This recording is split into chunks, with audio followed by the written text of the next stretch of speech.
అన్ని రంగాల్లో కూడా ఉమెన్ వస్తున్నారు. బ్యాంక్ అకౌంట్‌లో చూసుకుంటే ఉమెన్‌వే డామినేట్ ఉన్నాయి. ఇలాగా ఈ మధ్య కాలంలో ఉమెన్ అనేది బిజినెస్ స్టార్టప్ కంపెనీల్లో కూడా ఉమెన్ వ్యాపారవేత్తలు విపరీతంగా వస్తున్నారు.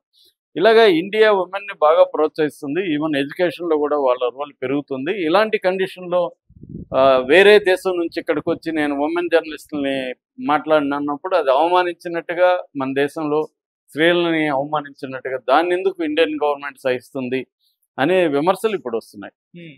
రాహుల్ గాంధీ, ప్రియాంక గాంధీ, ఇంకా చాలామంది కూడా ప్రతిపక్ష నాయకులు అందరూ కూడా మాట్లాడుతున్నారు. దీంట్లో బీజేపీ ఏం చెప్తుందంటే, ఫారిన్ అఫైర్స్ మన మినిస్టర్ ఆఫ్ ఫారిన్ అఫైర్స్ నుంచి ఒక నోటీస్ వచ్చింది. దాంట్లో ఏమంటున్నారంటే, వాళ్ళ ఎంబసీ మీద మనకు కంట్రోల్ లేదు. వాళ్ళ ఎంబసీ అనేది వాళ్ళ ఇష్టం అది. దాని మీద మన అథారిటీ ఉండదు. అట్లాగే వేరే దేశంలో మన ఎంబసీ మీద కూడా వాళ్ళకి అథారిటీ ఉండదు. కాబట్టి మేము దాన్ని ఏమి చేయలేమని వీళ్ళు అంటున్నారు. సరే, అథారిటీ ఉండదు సరే, కనీసం నిరసన తెలుపు. అరే ఇలా చేయడం మేము ఒప్పుకోమని చెప్పు. నిరసన, ఎందుకంటే అది మన దేశంలో ఉంది. మన దేశంలో ఎంబసీ ఉన్నప్పుడు అథారిటీ లేదని నువ్వు ఎట్లా దాన్ని వదిలేస్తావు? రేపు పొద్దున వాడు ఇంకేదన్నా చేసినా అథారిటీ లేదని ఊరుకుంటామా? ఆడ క్రైమ్ జరుగుతుంది. మన పాకిస్తాన్ ఎంబసీలో క్రైమ్ జరిగినప్పుడు మనం అరెస్టులు చేయలేదా? సో నీకు అనుకూలంగా ఉంటే మాత్రం ఏమైనా చేస్తావు, అనుకూలంగా లేనప్పుడు ఏమైనా మాట్లాడతావా అన్న విమర్శ అయితే మోడీ ప్రభుత్వం మీద వస్తుంది. దీంతో కొంతమంది ఏం చేస్తున్నారంటే, ఆర్ఎస్ఎస్ వాళ్ళకి తాలిబాన్లకి పెద్ద తేడా లేదు. ఆర్ఎస్ఎస్ కూడా ఉమెన్ గురించి ఎలాగే గతంలో కామెంట్లు చేసింది. వాళ్ళ ఇళ్ళకి పరిమితం అవ్వాలి, వాళ్ళు ఎలాంటి బట్టలు వేసుకోవాలని. అందుకని ఆర్ఎస్ఎస్లో నాయకత్వంలో కూడా ఉమెన్ లేరు. సో ఆ భావజాలాన్ని వీళ్ళు ప్రవేశపెట్టారు ఇక్కడ. అందుకనే సపోర్ట్ చేస్తున్నారు అంటున్నారు. మరోపక్క ఈ బత్తాయిలుగా పిలువబడే బీజేపీ బ్యాచ్ అంతా వాళ్ళని సపోర్ట్ చేస్తున్నారు. ఎవరిని? తాలిబాన్లు సపోర్ట్ చేస్తూ విమర్శించే వాళ్ళని తిడుతున్నారు వీళ్ళు. ఇది ఇంకా ఘోరం. మీరు బురకాలు వేసుకోలేదా, ముస్లింలు ఎందుకు మీరు అన్నట్లేదు, ఈ కథలు మాట్లాడుతున్నారు. కానీ విషయాన్ని డైవర్ట్ చేసి, విషయం ఏంది, ఆ చర్చ వేరు. ముస్లింలు బురకా వేసుకోవచ్చా లేదా, ముస్లిం ఉమెన్కి ఫ్రీడమ్ అనేది చర్చ వేరు. ఇక్కడ చర్చ ఏంటి, వాడెవడో ఒకడు వచ్చి మన దేశంలోకి వచ్చి మన దేశంలో ఉమెన్ జర్నలిస్టులని బాయ్కాట్ చేయడం అనేది ఖచ్చితంగా మన గవర్నమెంట్ నిరసన తెలియజేయాలి. అట్లీస్ట్ ఒకవేళ అధికారం లేకపోయినా ఇక మీదట అలా పెట్టకండి అని చెప్పాలి గట్టిగా. చెప్తే వింటారు. ఎందుకంటే ఇండియన్ గవర్నమెంట్ అంటే వాళ్ళకి అవసరం ఉంది. వాళ్ళ అవసరం మనకంటే కూడా మన అవసరం వాళ్ళకి ఉంది కాబట్టి. వాళ్ళు ఇప్పుడు అమెరికాతో పోరాడాల్సిన పరిస్థితి ఉంది కాబట్టి పక్కన చైనా, పాకిస్తాన్, ఇండియా సహాయం వాడికి కావాలి. అలాంటప్పుడు మన గట్టిగా ఎందుకు మాట్లాడలేదని విమర్శ. రెండవది, ఆఫ్ఘనిస్తాన్లో స్త్రీల పరిస్థితి చూస్తే దారుణంగా మనకి ఒళ్ళు జలధరిస్తుంది.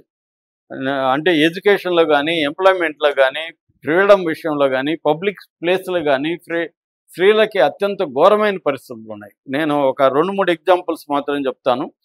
ఎడ్యుకేషన్కి సంబంధించి 6వ క్లాస్ తర్వాత విమెన్ చదువుకోవడానికి వీల్లేదు, బ్యాన్ చేసేశారు.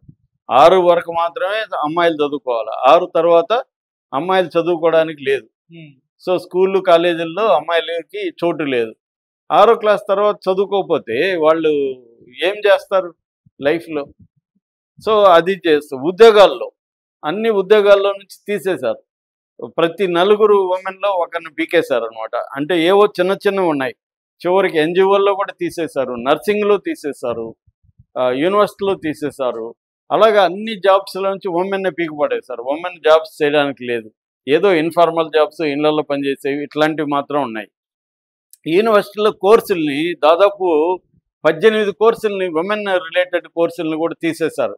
అంటే జనరల్ స్టడీస్ కావచ్చు, ఉమెన్ సోషియాలజీ కావచ్చు, హ్యూమన్ రైట్స్ అండ్ ఉమెన్ కావచ్చు, ఆఫ్ఘన్ కాన్స్టిట్యూషన్ కావచ్చు, గ్లోబలైజేషన్ అండ్ డెవలప్మెంట్ కావచ్చు, ఇలాంటి కోర్సులన్నింటినీ పీకిపడదీశారు. అవేమి చదువుకోకూడదు అనమాట. అట్లాగే పబ్లిక్ ప్లేస్లో ఉమెన్ ఒంటరిగా రావడానికి లేదు. ఎట్లాగూ ముసుగేసుకొని రావాలి, కంప్లీట్గా కవర్ చేసుకునే ఉమెన్ రావాలి. అట్లయినా ఆమె ఒంటరిగా రావడానికి లేదు. ఒక మేల్ గాడు, కనీసం బచ్చగాడన్నా ఉండాలి, పిల్లోడన్నా ఉండాలి, మగ పిల్లోడన్నా ఉండాలి. సో దీని మీద ఆ మధ్య ఒసామా అనే సినిమా వచ్చింది. ఆ సినిమాలో అమ్మాయి, చిన్నమ్మాయి, ఆ అమ్మాయికి మగవాళ్ళలాగా తయారు చేసి బయటికి పంపిస్తారు. ఎందుకంటే బయటికి వాళ్ళకి ఏదో పనులు ఉంటాయి, తెచ్చుకోవాలి. వాళ్ళ ఇంట్లో మగవాడు ఉన్నాడు, ఏం చేయాలి? అప్పుడు అబ్బాయికి వేసి పంపిస్తే అబ్బాయి దొరికిపోతాడు అనమాట. అంటే అమ్మాయి దొరికిపోతుంది అబ్బాయి వేషంలో. ఇది బేసిక్గా సినిమా అనమాట. ఇలాగా పబ్లిక్ ప్లేస్లోకి ఉమెన్ వెళ్ళడానికి లేదు. అట్లాగే గట్టిగా మాట్లాడకూడదు ఉమెన్ ఎక్కడ కూడా. వేరే ఉమెన్తో కూడా గట్టిగా మాట్లాడకూడదు. ఇంకా పరాయి మగవాడితో అసలు మాట్లాడకూడదు. ఇలాగ పబ్లిక్ ప్లేసుల్లో నుంచి ఉమెన్ తీసేయడం, ఉద్యోగాలు తీసేయడం, ఎడ్యుకేషన్ ఇది తీసేయడం ఇవన్నీ చేస్తున్నారు. దీనికి వాళ్ళు చెప్పేది ఏంటంటే మేము ఉమెన్ని కాపాడుతున్నాం, మేము వచ్చినాక స్టెబిలిటీ పెరిగింది, స్త్రీల మీద అత్యాచారాలు తగ్గిపోయినాయి, అట్లాగే ఇన్హెరిటెన్స్ను కూడా తీసుకొచ్చాము, ఇస్లామిక్ ఇన్హెరిటెన్స్ దాదాపు 20,000 మంది స్త్రీలకి మేము ఇన్హెరిటెన్స్ అంటే ఆస్తి వారసత్వ హక్కును అమలు చేశాము, అట్లాగే 5,000 ఫోర్స్డ్ మ్యారేజెస్ని మేము ఆపాము. సో మేము వచ్చినాక స్త్రీల పరిస్థితి బెటర్గా ఉంది అని వీళ్ళు మాట్లాడుతున్నారు గవర్నమెంట్ తరఫున.